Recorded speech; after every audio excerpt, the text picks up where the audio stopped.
Hi guys, John chapter 21 reminds us of the story of Jesus with the disciples. After Jesus had died, he rose again, he appeared to the disciples, and then we have this story of a miraculous catch of fish.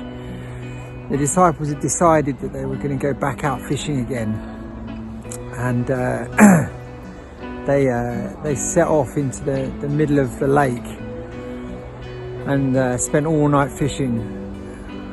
I hate fishing.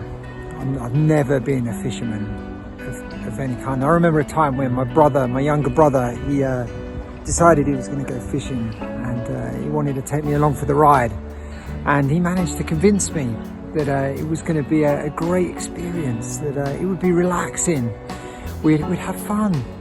It would be a good opportunity for us to hang out together as brothers and to just spend a bit of time chatting and in one another's company as we cast off into the river and caught the odd fish. The reality was that it was all of those things for the first 7 seconds, until I had to reel in this line, and I think I got the hook caught behind my ear once. I spent maybe an hour just untangling fishing wire and trying to re-reel it, or whatever you call it. There's definitely a point where fishing line was stuck in the tree. It was possibly the most stressful experience of my life. I hated it, absolutely hated it. Do you know what? My brother got me going. My brother instructed me, told me what to do, but the reality was I didn't particularly listen. And I love the story of this because it's a picture of the disciples on one hand deciding to go back to what they did before they met Jesus. It was a backward step, right? They were fishermen by trade originally until they met Jesus. Jesus came along and transformed their life, and they'd gone back to it. But Jesus doesn't just tell them or ask them the question, what are you doing? Jesus helps them. Jesus is there for them. And these experienced fishermen who love what they're doing were struggling to catch fish.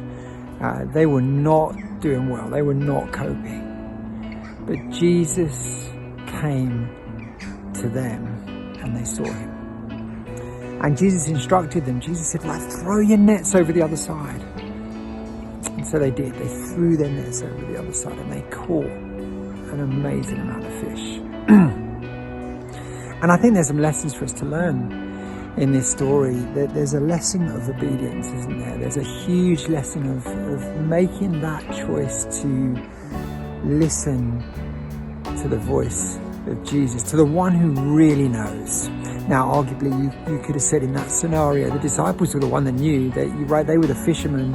Jesus wasn't a fisherman; he was a carpenter. But Jesus was the one who knew. Jesus knew where the fish were, and so for me, I should have listened to my brother. Right, I should have taken on board a little bit more of what he was saying. Maybe I'd have enjoyed it more. I don't know. But it wasn't just listening, was it? There's listening, but there's action as well. You see, the disciples had to trust the voice of the man standing on the shore and make that decision to throw their nets in. You know, maybe they were in a bit of desperation. Maybe they were at a point where they tried everything else. So what's to lose? But actually, that's not the point. The point is they responded to the voice of Jesus. They actually acted upon it. They heard what he had to say and they did something. Do you know, there's a third thing as well, and it's about patience. Now, not necessarily patience in their fishing, because I imagine they were getting pretty stressed and they were fed up at this point. But the patience is in waiting for Jesus. You see, I think sometimes we just get on there and we try and do it on our own. But actually God says, well, just wait for me. Just wait for me, because I've got so much more in store for you. And so I encourage you today, as you consider what you do, to listen to the voice of Jesus. Listen to what he's saying. Be attentive to his voice, and then do it. Act upon it. But in the midst of all of that, be patient. Be patient with yourself, but most importantly, be patient with God.